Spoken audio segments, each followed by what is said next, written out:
नमस्कार मंडळी, खूप खूप स्वागत आहे गायत्रीज रेसिपीजमध्ये तुमचं. मंडळी, आज आपण एक पायनॅपल केकची रेसिपी बघणार आहोत. तर घाईघाईमध्ये वेळ नसेल तेव्हा ह्या प्रकारचा केक तुम्ही बनवू शकता. इथे मी काही टॉपर्सने पण सजवलेला आहे आणि फक्त 2 लेयर्सचा केक बनवलेला आहे. तर बघा, या पद्धतीचा केक राहणार आहे. यामध्ये क्रश पण यूज केलेला आहे मी. तर आपल्याला सुरुवातीला सर्वात आधी कुकर हा प्रीहीट करायला ठेवायचा आहे गॅसवर 10 मिनिटांसाठी. नंतर केक टिन रेडी करून घ्यायचे. केक टिन आणि या ठिकाणी मी वापरलेला आहे व्हॅनिलाचं प्रीमिक्स. त्यापासूनच मी पायनॅपलचा केक बनवणार आहे. तर 2 कप एवढं घेतलेलं आहे मी. 180 ग्रामचा कप असला तर 2.5 कप घ्या. अर्धा किलो केकसाठी 1 कप पुरेसा असतो. मी थोडा मोठा बनवत आहे.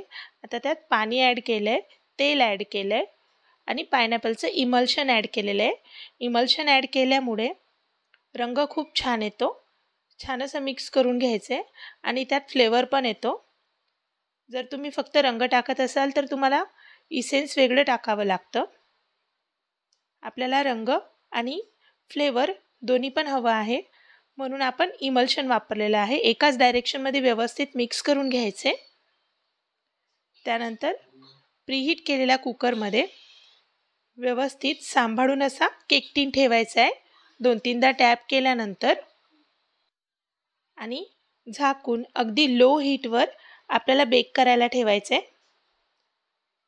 30 ते 35 मिनिटांनंतर चेक करायचे. 35 मिनिटांच्या आधी अजिबात केकचं झाकण उघडायचं नाही आहे.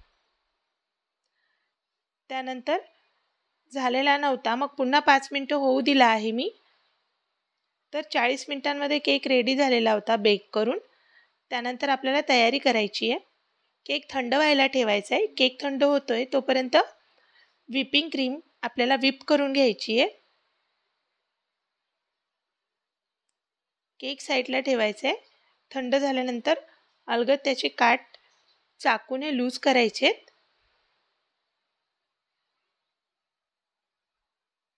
हे बघा, या पद्धतीने केक व्यवस्थित बेक झाला असेल तर व्यवस्थित निघतो, चिटकत नाही. पण लक्षात ठेवा, थंड झाल्याशिवाय अजिबात केक टिनच्या बाहेर केक काढायचा नाही. अगोदर थंड होऊ द्यायचा आहे, त्यानंतरच केक काढायचा आहे बाहेर. आपल्याला पाठवून थोडं टॅप करायचे. बघा, मस्त असा बेक झालेला आहे केक. छान असा स्पॉन्जी पण झालेला आहे. मस्त सॉफ्ट होतो. तुम्ही जर मैद्यापासून बनवत असाल तर 1 कप मैदा आणि त्यात बेकिंग पावडर आणि सोडा टाकायचा आहे. आता आपल्याला लेअरिंग करून घ्यायचे. मी फक्त 2 लेअर कट करत आहे. तर ह्या पद्धतीने चाकूने खाचे पाडून त्यानंतर व्यवस्थित मधोमध असं कट करून घ्यायचे. बघा, ह्या पद्धतीने मस्त असा बेक झालेला आहे. आता खाली एक बर्फाचा बाउल ठेवला आहे आणि त्यात व्हिपिंग क्रीमचा एक वेगळा बाउल ठेवलेला आहे. आणि टेम्परेचर मेंटेन करणं खूप गरजेचं आहे. क्रीम ही खूप चिल्ड असायला हवी आहे. सोबतच त्यात बर्फाचे कण अजिबात नसो. छान अशी मेल्टेड असावी, पण खूप चिल्ड असायला पाहिजे. व्हिपिंग क्रीमने व्हिप करून घ्यायचं आहे. नंतर तुम्हाला जेवढं गोड हवं असेल तेवढी पिठी साखर टाकायची आहे. मी ट्रोपोलाइटची क्रीम घेतली आहे, त्यात ऑलरेडी साखर असते, त्यामुळे मी फक्त अर्धा चमचा पिठी साखर ॲड केली आहे, जास्त नाही. आणि आपल्याला व्हिपिंग क्रीममध्ये कलर नको आहे, त्यामुळे त्यात मी पायनॅपलचं इसेन्स ॲड करत आहे. तर आपण यात फक्त 4 ते 5 थेंब एवढं इसेन्स ॲड केले आणि व्यवस्थित सॉफ्ट पीक येतपर्यंत छान अशी व्हिप करून घ्यायची क्रीम. व्हिपिंग क्रीमच यूज करायची आहे आपल्याला. इथे फ्रेश क्रीम अजिबात यूज करू नका केकसाठी. टेम्परेचर मेंटेन करणं खूप गरजेचं असतं या ठिकाणी, त्यामुळे बर्फाचा बाउल हा खाली असायलाच पाहिजे. खूप गरमीमध्ये क्रीम अजिबात व्हिप होत नाही, त्यामुळे लक्षात घ्या. आणि बाहेर काढताना असं वर खाली करून क्रीम बाहेर काढा, म्हणजे ती लागणार नाही. बघा ह्या पद्धतीचे सॉफ्ट पीक आले की समजून जायचं आहे आपली क्रीम ही व्यवस्थित बीट झालेली आहे। आता जे लेयरिंग आपण काढले होते त्या लेयरिंगवरती आपल्याला टाकायचे शुगर सिरप आणि सोक करून घ्यायचे, ज्यामुळे फ्रीजमध्ये केक असला तरी तो सुक्का पडत नाही आणि छान सॉफ्ट होतो। 3 चमचे साखर ॲड केलेली आहे मी आणि त्यातच मी ॲड करत आहे थोडंसं इमल्शन फ्लेवर येण्यासाठी। मिक्स करून घ्यायचे व्यवस्थित आणि थोडं थोडं करून ह्या दोन्ही स्पॉन्जच्या लेयरला लावून घ्यायचे। तर आपण टर्न टेबलवर एक कापड किंवा एक रुमाल नाहीतर टिश्यू पेपर ठेवून ओला करून ठेवायचा आहे, त्यावर बेस ठेवायचे, म्हणजे आपण जेव्हा टर्न टेबल हा गोल फिरवू तेव्हा ते खाली पडणार नाही किंवा जागेवरून हलणार नाही अजिबात आणि तुम्हाला व्यवस्थित केक हा सजवता येईल। थोडं थोडं करून छान सोक करून घ्यायचे। आता क्रीम एका तर आयसिंग बॅग घ्यायची आहे। आयसिंग बॅगमध्ये आपल्याला क्रीम भरून घ्यायची आणि याप्रमाणे लेयरिंग द्यायची आहे। केक स्पॉन्ज व्यवस्थित पूर्ण कव्हर करून घ्यायचं आहे। कुठे बाकी असेल किंवा कमी पडली असेल तिथे क्रीम भरायची आहे आणि या पद्धतीने छान एक समान करून घ्यायचे। साईडने पण थोडी क्रीम लावून घ्यायची अगोदरच, नाहीतर क्रम्स येऊन आपण व्यवस्थित सजवू शकत नाहीत आपला केक। आता एक लेयर पूर्ण झालेली आहे आणि ह्या ठिकाणी मी घेतलेला आहे क्रश, पायनॅपलचा क्रश आहे, थोडा मिक्सरला फिरवून घेतला आहे आणि ह्या पद्धतीने केकवर ॲड करत आहे। खूप छान असा फ्रेश फ्लेवर येतो यामुळे। तुमच्याकडे पायनॅपल असेल तर या ठिकाणी तुम्ही पायनॅपलचे छोटे छोटे क्यूब्स करून टाकू शकतात। या पद्धतीने टर्न टेबल हा गोल फिरवत राहायचा आहे आणि आयसिंग करत राहायची आहे।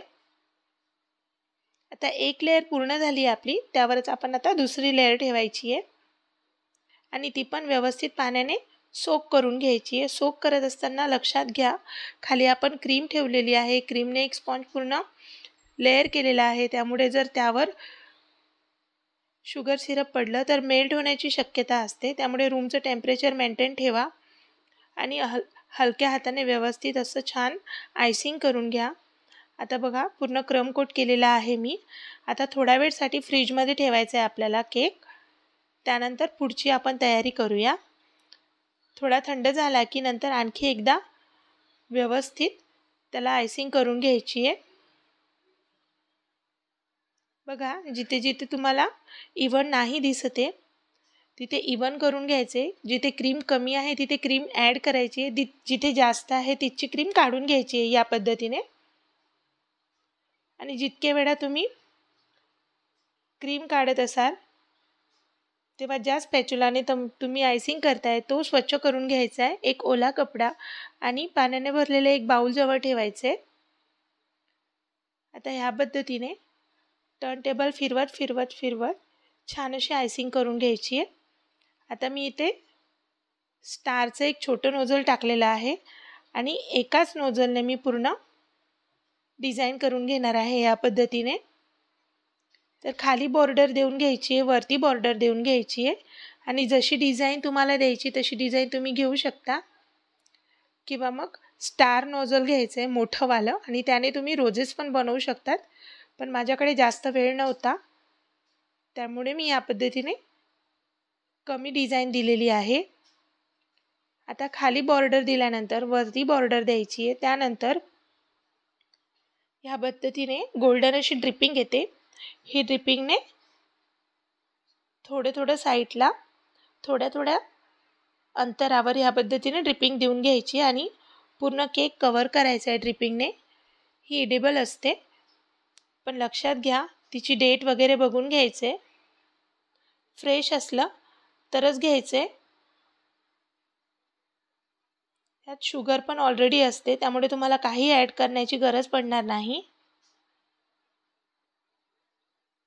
एवढं लक्षात ठेवायचं आहे की आपला हात वगैरे लागता कामा नये, नाहीतर केकची आयसिंग पुन्हा बिघडू शकते. आणि मी मध्ये पण या पद्धतीने बॉर्डर करून घेत आहे. बघा, या पद्धतीने तुम्ही डिझाईन घेऊ शकतात. मध्ये पण तुम्ही गोल्डन ड्रिपिंग टाकू शकतात, त्याने पण तुम्ही डिझाईन देऊ शकतात. तुमच्यावर आहे पूर्णपणे की तुम्हाला कशा पद्धतीची डिझाईन द्यायची आहे. आता माझ्याकडे काही सजवण्यासाठीचे शुगर बॉल्स आहेत, ते मी थोड्या थोड्या अंतरावर ठेवून घेत आहे.